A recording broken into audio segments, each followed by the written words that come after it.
ଏହି ନୀଳହ୍ରଦର ଶାନ୍ତ ପରିବେଶରେ ରହୁଥିଲେ ଦୁଇଟି କଳା ହଂସ। ସେମାନଙ୍କ ଦୁନିଆ ଥିଲା ଭଲ ପାଇବାରେ ପୂର୍ଣ୍ଣ।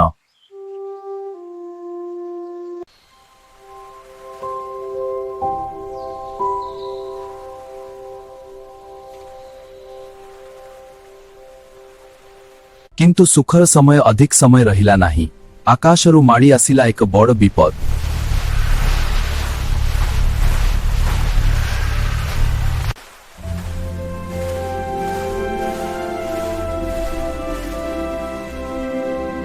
ଯେତେବେଳେ ସବୁ ଆଶା ଶେଷ ହୋଇଯାଇଥିଲା, ସେତେବେଳେ ଆବିର୍ଭାବ ହେଲେ ଏହି ମହାନ ରକ୍ଷକ ରାଜହଂସ।